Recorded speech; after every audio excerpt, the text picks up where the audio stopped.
Hello guys, CA Tejas Pandit this side. तो आज इस वीडियो में हम लोग जानेंगे कि CA final DT direct tax इस सब्जेक्ट में हम लोग मैक्सिमम स्कोर लाने की कोशिश कैसे कर सकते हैं और क्या सारे स्ट्रेटजीज यूज करके हम इस सब्जेक्ट में मैक्सिमम स्कोर लाके अपना ग्रुप 2 का एग्रीगेट बढ़ा सकते हैं। तो मैं आप लोगों को बता दूं कि दिसंबर 2021 में मेरा पहला अटेम्प्ट था, उसमें I score 27 marks in DT.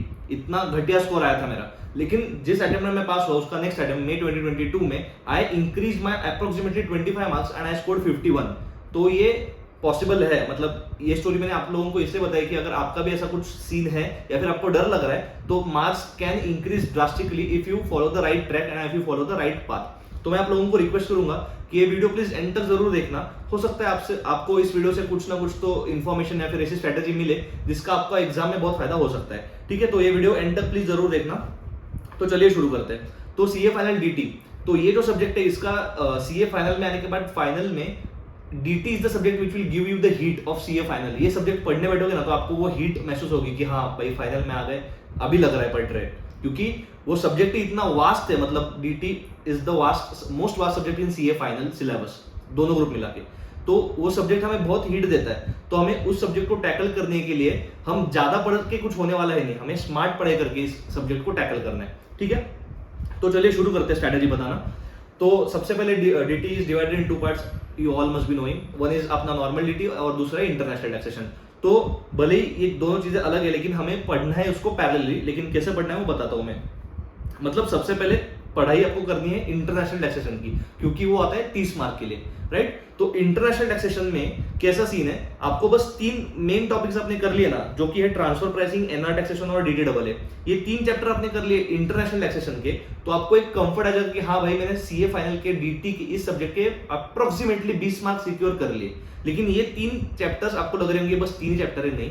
ये जो एनआर टैक्सेशन स्पेशली वो जो चैप्टर है वो बहुत लेंदी हो जाता है। तो आपको ये इंटरनेशनल टैक्सेशन की ये 3 चैप्टर करने में अच्छा खासा टाइम लगेगा। लेकिन आप अगर अच्छे से टाइम इन्वेस्ट करते हो इन 3 चैप्टर्स में एक ही बार करने का टाइम, अगर पूरे मन से करते हो ये तीनों चैप्टर्स, तो आपको ये बार बार रिवाइज करने की जरूरत नहीं पड़ने वाली है। तो ये 3 चैप्टर ऐसे है कि इसको एक ही बार करो, लेकिन इतना अच्छे से करो, एकदम सजा धजा के और एकदम मन लगा के करो ये तीनों चैप्टर्स को। तो आपका सीए फाइनल का इंटरनेशनल टैक्सेशन का 20 मार्क का सिक्योरिटी आ जाएगा और आपको मेंटली कंफर्ट भी फील होगा कि हाँ भाई 20 मार्क का पढ़ाई मेरा हो गया। लेकिन वो छोड़ के भी इंटरनेशनल टैक्सेशन के कुछ चैप्टर बचते हैं, राइट। वो तो कुछ बचते ही है। तो वो कौन कौन से चैप्टर है, तो हम जनरली क्या करते हैं, सब लोगों को जैसे पता ही होगा कि इंटरनेशनल टैक्सेशन के 3 चैप्टर इंपॉर्टेंट है, हम वो करके छोड़ देते हैं। बाकी के जो भी चैप्टर्स बचते हैं उसका हम बाद में करने की कोशिश करते हैं कि चलो बाद में देखते हैं, पहले मैं डीटी पे जाता हूँ, पूरा पीजीबीपी बाकी है, ये बाकी है, वो बाकी है। लेकिन मैं आपको बोलूंगा ये गलती मत करो। पहले इंटरनेशनल टैक्सेशन आपने स्टार्ट किया है ना, तो इंटरनेशनल टैक्सेशन का A to Z जितना भी आपने करने का प्लान किया है वो पूरा खत्म करके इंटरनेशनल टैक्सेशन पूरा बाजू में रख के देन गो टू डीटी। ये मत करो कि ये 3 चैप्टर कर लिए 20 मार्क हो गया, बाकी के 10 मार्क गए भाड़े में, बाद में देख लूंगा। नहीं नहीं नहीं, वो 10 मार्क भी बहुत ज्यादा इंपॉर्टेंट है और वो 10 मार्क के लिए आपको लगने वाले बस 12 घंटे। तो कैसे लगने वाले 12 घंटे, क्या क्या करने में 12 घंटे लगने वाले आपको, advance ruling, equalisation levy, tax treaties, BEPS और मॉडल टैक्स कन्वेंशंस। ये 5 चैप्टर है, वापस बताता हूं। Advance ruling, equalisation levy, tax treaties, BEPS and model tax conventions. ये 5 चैप्टर करने में आपको ज्यादा से ज्यादा 12 से 14 घंटे लगने वाले, इससे ज्यादा लगने वाले हैं नहीं। लेकिन आप क्या गलती करोगे, ट्रांसफर प्राइसिंग, एनआर टैक्सेशन और डीटी डबल ए करके छोड़ दोगे इंटरनेशनल टैक्सेशन की। बाकी के हाँ वो एंड वाले चैप्टर से देख लूंगा बाद में, लेकिन उससे एग्जाम में आने वाला है, श्योर शॉट आने वाला है। मतलब आप कितना भी ना चाहो तो भी इन चैप्टर में से एग्जाम में आने वाला है और आपका क्या होगा, उस टाइम पे ग्रिप नहीं होगा, आप कुछ तो ऊपर ऊपर के करके जाओगे और एग्जाम में आप स्कोर नहीं कर पाओगे। तो free tip is international taxation start किया है, एंड तक लेके जाओ। एंड करने के बाद कुछ दिन देखो भी मत, फिर गो टू डीटी। तो इंटरनेशनल टैक्सेशन में भी ये 2 चैप्टर्स थे बात के जो मैंने बताया वो आपके 12-14 घंटे में हो जाने चाहिए। 12 घंटे I am assuming 1 day of study now since 45 days are remaining only for the examination. So 12 घंटे एक दिन की पढ़ाई में अज्यूम कर रहा हूँ, 10 से 12 घंटे। तो उसमें आप ये 5 चैप्टर एक दिन में खत्म कर सकते हो। ट्रस्ट मी, इससे ज्यादा टाइम लगने वाला है नहीं। सम्स ज्यादा देखने हैं नहीं, कॉन्सेप्ट करके आपको 12 घंटे में ये सारे चैप्टर्स हो जाएंगे आपके। लेकिन फिर भी tax treaties, BEPS and model tax conventions, ये 3 चैप्टर के आपने बस क्वेश्चन किए तो भी चलेंगे। एडवांस रूलिंग और इक्वलाइजेशन लेवी, इसका आपको कॉन्सेप्चुअली नॉलेज होना बहुत जरूरी है। लेकिन tax treaties, BEPS and model tax conventions, इसके बस क्वेश्चन ऊपर से देख लो, ऑडिट कर लो या फिर एक बार अच्छे से रीड कर लो। You will retain something in the brain and once your exam is near you can again go through it once and you will be done with international taxation का 10 मार्क का वो जो पार्ट होता है। क्योंकि international taxation में वो 20 mark सबको पता है उससे आने वाला है, लेकिन वो 10 मार्क का जो है ना वो इग्नोर करते हैं हम लोग कि हाँ वो नहीं किया, बीपीएस नहीं किया, एडवांस रूलिंग देख लिया।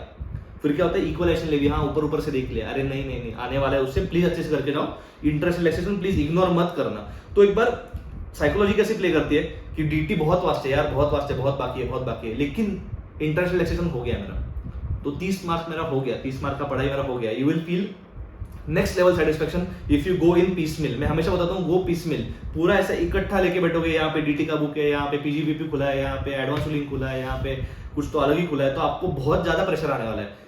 पूरा डीटी बाजू में रख दो, सिर्फ इंटरेस्ट रिलैक्सेशन की बुक्स लेके रखो, 2-3 दिन जितना भी आपको इन्वेस्ट करना है इसमें वो करके वो बाजू में रख दो, then focus on the 70 marks जो आने वाला है बाकी का पेपर, ठीक है। तो अभी चलते हैं डीटी की तरफ। तो डीटी में भी मैंने बेसिकली ए और बी एनालिसिस ही किया है, सी कैटेगरी में कुछ डाले नहीं है, क्योंकि सी कैटेगरी में डालते हैं लोग, अगर मैं डालूंगा तो आप करोगे नहीं, पता है मुझे, बस देख लोगे कि यार इतना ही, बाकी का इतना कर ले, सी कैटेगरी कौन करेगा, छोड़ दो, और उससे भी पेपर में आने ही वाला है। तो हम क्या करते हैं, मेंटली प्रिपेयर्ड होने के लिए 2 ही कैटेगरी बनाएंगे, A category is utmost important category and B category is little less important than A category. तो आप आपके हिसाब से पढ़ाई कर सकते हो। तो ए कैटेगरी में सबसे इंपॉर्टेंट चैप्टर बेसिक कॉन्सेप्ट। आप बोलोगे बेसिक कॉन्सेप्ट वो पहला वाला क्या है उसमें इंपॉर्टेंट, अरे भाई वही इंपॉर्टेंट है। डीटी भले आप सबने आर्टिकलशिप किसी बड़े फर्म से की होगी, मिडसेट से की होगी, पूरा टैक्स अपने पूरा अच्छे से आर्टिकलशिप की होगी, हाँ बेसिक तो आता है, स्लैब रेट तो पता है, हाँ नहीं कुछ नहीं पता है, एक बार पढ़ना ही पड़ेगा। बेसिक कॉन्सेप्ट्स का चैप्टर आपको अच्छे से पढ़ना ही है, स्लैब रेट्स से स्टार्ट करो। आप बोलोगे यार पता है, नहीं फिर भी पढ़ो, क्या जाएगा आपका, 1 घंटा जाएगा उसमें, 1-2 घंटे जाएंगे, लेकिन बेसिक कॉन्सेप्ट के चैप्टर क्यों नहीं पढ़ते हो, वो बहुत इंपॉर्टेंट है, उससे पूरा डीटी लिंक्ड है, हर एक समय बेसिक कॉन्सेप्ट के चैप्टर आपको यूज होने वाला है। तो basic concept chapter please ignore मत करो। उसके बाद पीजीबीपी बताने की कोई जरूरत है नहीं। पीजीबीपी में भी कैसा होता है, पीजीबीपी का बस चैप्टर पढ़ के you won't be able to solve the PGBP का 14 मार्क का सम। खाली पीजीबीपी करोगे और पीजीबीपी का आपको कोई सम दे दिया ना, तो ट्रस्ट मी आप आधा भी स्कोर नहीं करोगे उसमें, क्योंकि पीजीबीपी ये सम में 14 मार्क के सम में पूरा डीटी टेस्ट किया जाता है, ऑलमोस्ट 50 to 60% डीटी तो टेस्ट किया ही जाता है पीजीबीपी के एक सम में। अलग अलग कॉन्सेप्ट्स टेस्ट किए जाते हैं, आपको समझ में आ रहा होगा अगर आपने पीजीबीपी सॉल्व किया है तो। चैप्टर 6 से लेके बाकी की सारी चीजें एक सम में डाल देते हैं वो लोग, अदर इनकम XYZ। तो आपने बस पीजीबीपी चैप्टर उठा लिया और पीजीबीपी का सम किया, that will not do. So PGBP is a cluster, is a combination of all the other topics. So PGBP थोड़ा एंड में करो, when you are done with other A category के subjects. तो other A category के कौन कौन से topics है मैं बताता हूँ। Assessment of the various entities, charitable trust, TDS, advance tax, IFOS। एक बार वापस बताता हूँ, पीजीबीपी हो गया, assessment of the various entities, charitable trust, TDS के आपको हर एक सेक्शन और उसका नाम और उसका रेट, उसके एक्सेप्शंस सारा याद होना ही चाहिए, उसका कोई ऑप्शन नहीं है। टीडीएस का everything should be on your finger tips, आपको सब आना चाहिए कि क्या रेट है, क्या सेक्शन, क्या क्लॉज है और उसका एक्सेप्शंस क्या क्या होते हैं, बस हो गया आपका टीडीएस टीसीएस दोनों।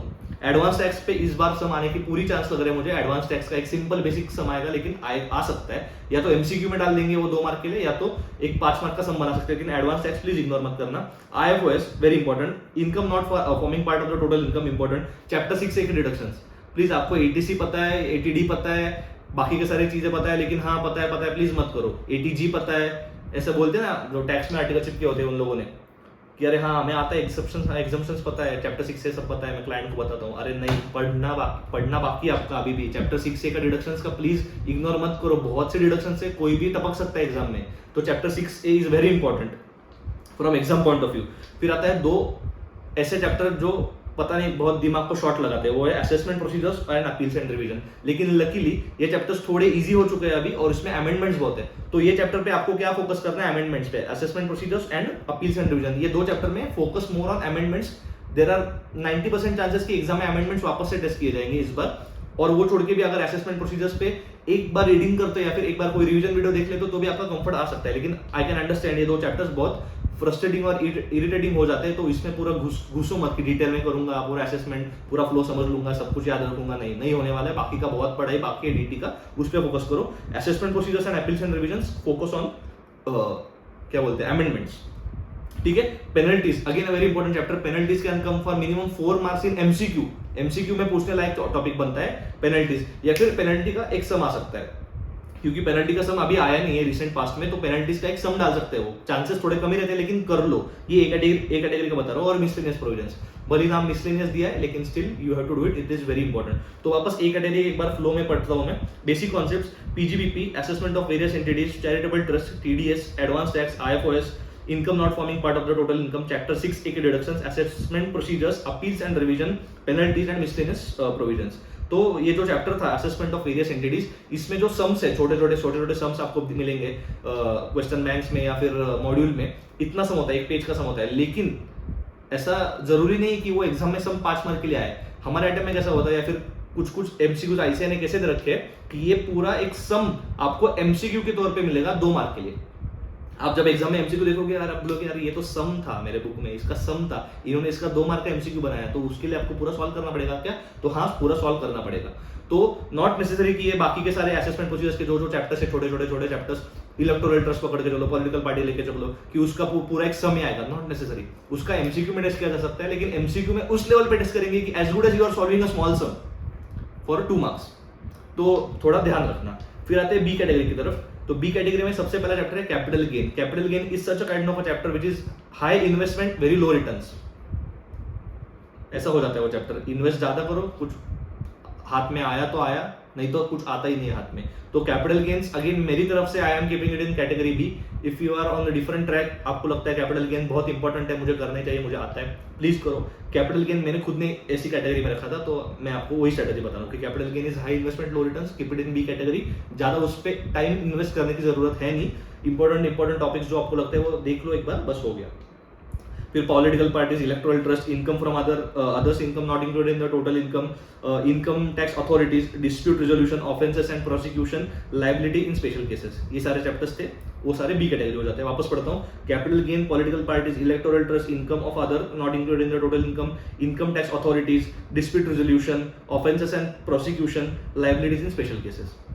ठीक है, ऑफेंसेस एंड प्रोसिक्यूशन, इस पे क्वेश्चन आ सकता है, तो एक बार प्रोसेस और वो चैप्टर का थोड़ा एक अंडरस्टैंडिंग ले लो, क्योंकि इन सारे चैप्टर्स में से एग्जाम में क्वेश्चन पूछा जाता है। Offences and prosecution, assessment procedures, appeals and revision, इसमें से एग्जाम में आपको ऐसा कुछ तो क्वेश्चन मिलेगा कि आप समझ नहीं पाओगे कि इसका आंसर मैं कैसे लिखूं। थ्योरेटिकल होने वाला है मेजरली इन चैप्टर्स में से क्वेश्चंस। ठीक है, तो क्वेश्चंस या फिर चैप्टर्स का बस इतना ही था। डीटी बहुत वास्ट है, तो ए और बी कैटेगरी तो मैंने आपको बता दिया, लेकिन try to focus more on A category and then go to B category. Please don't hustle. ये ए कैटेगरी का जब मैं आपको बता रहा हूँ, आई एम अज्यूमिंग आपने पहले इंटरनेशनल टैक्सेशन के 30 मार्क अपने पॉकेट में डाल दिए, पासिंग के लिए बस और लगेंगे 10, और 10 हमें क्या 40 पे मतलब एज पे पास नहीं होना है, हमें और मार्क्स आने हैं। तो वैसे we will try to give our best, still focus more on international taxation. मैं तो बताऊंगा international taxation is the key to exemption और close to exemption marks and good marks above 50 marks in direct tax. Direct tax. ठीक है, तो अभी ये तो हो गया सारा ए कैटेगरी बी कैटेगरी और क्या क्या होने वाला है। लेकिन अभी चलते कि how to study direct tax. ठीक है, तो डीटी का पढ़ाई कैसे करते हैं? तो डीटी का एसएफएम का जैसे मैंने बताया था उससे थोड़ा अपोजिट है। एसएफएम में मैंने बोला था फोकस सम्स पे करो, इसमें मैं बताना चाहता हूँ कि फोकस सम्स पे मत करो। No need to focus sums पे, focus more on the concepts.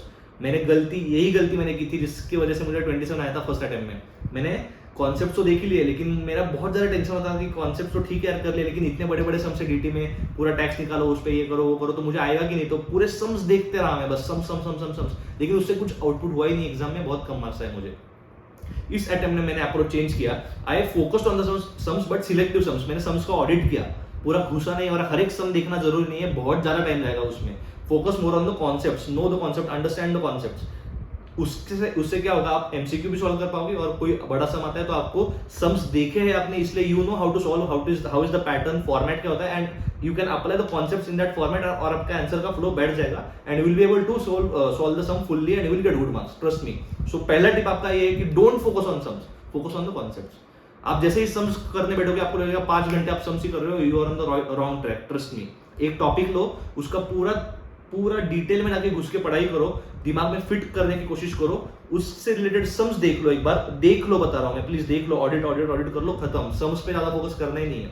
Exam के 1.5 डे में डीटी बिठाना is the most difficult task in our life, कि 1.5 दिन में डीटी कैसा बैठेगा, उस पर मैं अलग वीडियो बनाऊंगा 1.5 डे स्ट्रेटेजी का। लेकिन 1.5 डे में अभी बता रहा हूं कि 1.5 डे में sums are not going to help you, concepts are going to help you. Before the exam day also concepts are going to help you, trust me, और एग्जाम में भी।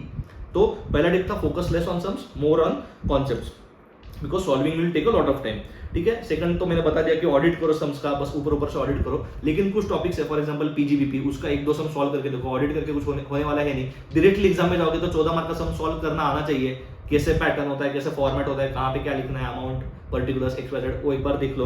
पीजीबीपी का देख लो, assessment of entities, various entities के वो sums होते हैं वो कर लो एक बार। चैरिटेबल ट्रस्ट का एक बार फॉर्मेट देख लो। चैरिटेबल ट्रस्ट में भी हमेशा बोलते थे कि प्रैक्टिकल आएगा, प्रैक्टिकल समय आएगा, लेकिन अभी जो अटेम्प्ट हुआ उसमें more of a theoretical kind of question पूछ लिया था उन्होंने चैरिटेबल ट्रस्ट का। इसलिए मैं बता रहा हूँ, अगर सम्स करके जाता बस चैरिटेबल ट्रस्ट का तो कॉन्सेप्चुअली वीक होता, और कॉन्सेप्चुअली वीक होता तो वो जो थ्योरी टाइप क्वेश्चन था चैरिटेबल ट्रस्ट से रिलेटेड वो कर नहीं पाते लोग। इसलिए मैं बता रहा हूँ सम्स पे फोकस थोड़ा कम रखो, डीटी में कॉन्सेप्चुअली स्ट्रांग रहो, तो आप एग्जाम में एमसीक्यू तो इजीली सॉल्व कर पाओगे अगर आप कॉन्सेप्चुअली स्ट्रांग हो तो। और सम्स जो आते हैं बड़े बड़े 10 मार्क के 8 मार्क के, वो भी आप एक फ्लो आपको पता होगा, कॉन्सेप्ट पता होगा, क्वेश्चन पढ़ के you will be able to apply it easily, ठीक है। और एक टिप देना चाहता हूँ, जो लोग डीटी में नोट्स बना रहे हैं ना खुद के, बंद कर दो वो नोट्स बनाना, रख दो बाजू में, कुछ यूज होने वाला है नहीं, आपका बहुत ज्यादा टाइम जाएगा खुद के नोट्स बनाने में। बाकी के सब्जेक्ट्स में I am very keen on making self notes, but in DT I am not at all keen on making self notes. बहुत मटेरियल अवेलेबल है, बहुत रिवीजन वीडियोस अवेलेबल है, प्लीज उसका यूज करो, खुद का डीटी के नोट्स बनाते मत बैठो, बहुत वास्ट सब्जेक्ट है, आपका बहुत टाइम चले जाएगा और इन द एंड आउटपुट कुछ होगा नहीं। डीटी के खुद के नोट्स बना रहे हो तो प्लीज रख दो बाजू में, कुछ यूज होगा नहीं उसका। आपको बस क्या फोकस करना है, अगर एक आपकी पढ़ाई हो चुकी है या फिर आप पढ़ना स्टार्ट कर रहे हो अभी डीटी का, एक ही ग्रुप दे रहे हो, सेकंड ग्रुप अज्यूमिंग, तो revision videos and concept notes, ये दोनों चीजें, दिस शुड बी और भगवत गीता, ये दोनों आपको पढ़ते बैठना है दिन रात, अज्यूमिंग जब आप डीटी कर रहे हो तब, बाकी के सब्जेक्ट्स का अलग टाइम होगा। तो जब आप ये कर रहे हो तो ये दोनों चीजें करनी है, खुद के कोई नोट्स मत लो, कुछ खुद के नोट्स बनाने में टाइम वेस्ट मत करो, revision videos and concepts, revision videos and concept, जो भी फैकल्टी आपको पसंद है उसका रिवीजन वीडियो देखो। रिवीजन वीडियो देखने से concept will again come in your mind, it will get brush up, then you will see the concept book, then you will see the questions, you will feel a good comfort. तो ये मेरा tip था कि खुद के notes बना रहे हो तो बंद कर दो, कुछ फायदा होने वाला है नहीं उसका। फिर आते हैं डीटी के जो अमेंडमेंट्स होते हैं, वो अमेंडमेंट्स डीटी के इंपॉर्टेंट है, लेकिन उसका टेंशन मत लो कि मेरे अमेंडमेंट्स बाकी है तो हर एक चैप्टर के बाद अमेंडमेंट्स खोल के देखा कि इससे कुछ रिलेटेड है क्या, उससे कुछ रिलेटेड है, नहीं, पहले पढ़ाई खत्म कर लो, अमेंडमेंट्स में 1-2 दिन दिए तो भी चलेगा, या फिर पढ़ने के टाइम भी आपके अमेंडमेंट्स हो रहे हैं तो वेल एंड गुड, लेकिन amendments are important in DT and IDT both.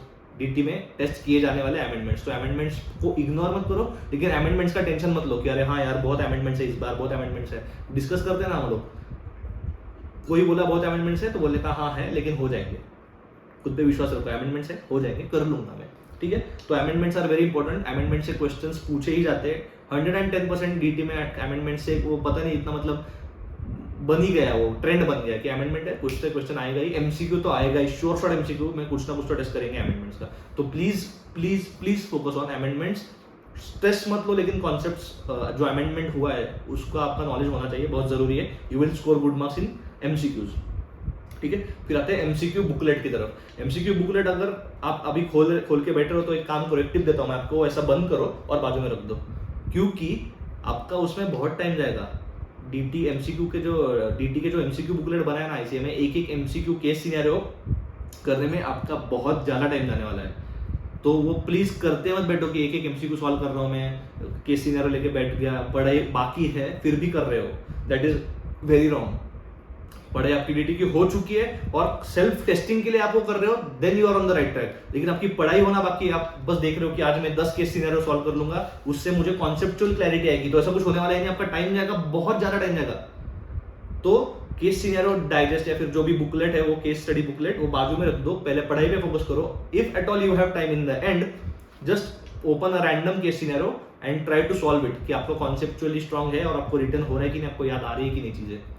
इसलिए केस स्टडी डाइजेस्ट में बोलूंगा इज अ खतरा, इफ यू आर डूइंग, पढ़ाई छोड़ के वो कर रहे हो तो प्लीज मत करो, रख दो बाजू में, आपको आएगा, ट्रस्ट में, एग्जाम में अगर कॉन्सेप्चुअल आप स्ट्रांग होते हो तो आपको सॉल्व करना आएगा। और फिर भी आपको डर लग रहा है कि नहीं एग्जाम में कैसे डायरेक्टली देख लूं, तो कुछ दिन बाद डीटी की पढ़ाई एक बार लेवल ग्रिप में आ जाने के बाद फिर वो टेस्ट करो रैंडमली, कोई तो केस सिनेरियो खोल के देखा कि आ रहा है कि नहीं आ रहा है, लेकिन प्लीज उस पर ज्यादा टाइम वेस्ट करो नहीं, बहुत वास्ट हो जाता है केस स्टडी डाइजेस्ट करना, डीटी का स्पेशली बहुत कॉम्प्लिकेटेड है, आपको कोई तो वीडियो खोल के देखना पड़ेगा, उस पर आपका टाइम लगेगा, पूरे डाइवर्ट हो जाओगे आपके मेन पढ़ाई की फ्लो से डीटी का, ठीक है। तो मेरी तरफ से डीटी में इतना ही था। डीटी का एक ही प्रो टिप है कि बहुत ज्यादा वास्ट है और हम वो सब्जेक्ट का वास्टनेस तो कम नहीं कर सकते, लेकिन हम थोड़ा स्मार्टली पढ़ सकते हैं, हर रोज टच में रहने का, लंच डिनर के टाइम पे कोई तो रिवीजन वीडियो खोल के देखने का, माइंड में कुछ ना कुछ तो फिट हो ही जाता है बॉस, ट्रस्ट मी। आप बोलोगे कि कुछ ध्यान ही नहीं था मेरा, मैं पूरा खाने पे ध्यान था मेरा, लेकिन इधर जो आता है ना वो कुछ ना कुछ तो दिमाग में रह जाता है। तो लंच डिनर पकड़ लो, दोपहर को 1 घंटा आधा घंटा लंच करोगे तो मैं डीटी का रिवीजन वीडियो देखूंगा, कोई भी फैकल्टी का जिसका आपको पसंद होगा। डिनर के टाइम पे मैं देखूंगा, इवनिंग में मैं देखूंगा। तो मेरा लंच टाइम इन्वेस्ट हो गया पढ़ाई में, और वो भी मैं कुछ नहीं कर रहा हूँ, बस खा तो रहा हूँ मैं, मेरा अपना लंच खा रहा हूँ, लेकिन मैं बस सुन रहा हूँ। उससे भी बहुत फायदा होगा आपको, क्योंकि डीटी बहुत वास्ट है। हमें ग्रिप में लाने के लिए ये छोटी छोटी चीजें करनी पड़ेंगी, तभी जाके हम आईसीआई को हरा पाएंगे, तभी हम जाके डीटी सब्जेक्ट को हरा पाएंगे। क्योंकि डीटी बहुत वास्ट है, लेकिन इम्पॉसिबल नहीं है, लोगों का आता है, बहुत ज्यादा मार्क्स भी आते हैं। मैंने खुद ने मेरे 27 से 51 तक गया हूं मैं, और मैंने कुछ एक्सेप्शनल क्या बोलते हैं, ऐसा पूरा अलग तरीके से नहीं किया कि बस बस बस मैंने पहले 10 टॉपिक छोड़ दिए थे, ऐसा कुछ नहीं किया था। बस अप्रोच गलत था। तो आपका अप्रोच अगर सही होगा ना, तो you can change the result and you can make drastic changes in your results. तो just have the right approach for DT. DT को वापस एक आरएम का दिन रहता है, या फिर जो भी इलेक्टिव का दिन रहता है, तो उसके बारे में भी आप सोच रहे होंगे कि यार एक दिन तो ज्यादा मिलता है डीटी का, उसके बारे में अलग वीडियो में बात करेंगे 1.5 स्ट्रेटेजी में। लेकिन हाँ, आपकी बात सही है, डीटी के लिए एक थोड़ा सा पैच हमें ज्यादा मिलता है ओपन बुक का। वो कुछ लोग इन्वेस्ट करते हैं, कुछ लोग नहीं ओपन बुक की पढ़ाई करते, अलग अलग अप्रोचेस है उस पर। लेकिन पकड़ के चलो 6 से 7 घंटे या फिर 10 घंटे you have extra for DT. तो उसका भी प्लान हो सके तो कर लो, नहीं तो मैं तो वीडियो ला ही रहा हूँ 1.5 स्ट्रेटेजी ऑफ डीटी वगैरह, तो वो कर लेंगे। लेकिन इतना ध्यान में रखो कि डीटी के लिए आपको 1.5 दिन नहीं, 1.5 से थोड़ा ज्यादा दिन मिलने वाला है, तो डरो मत, हो जाएगा, बहुत अच्छे से हो जाएगा। अभी के लिए 45 डेज बाकी एग्जाम को, तो पूरा पढ़ाई पे फोकस करो, बोथ ग्रुप्स, सिंगल ग्रुप्स, जैसा भी आप पढ़ाई कर रहे हो। All the best for your studies and keep studying. Bye bye, मिलते हैं नेक्स्ट वीडियो में।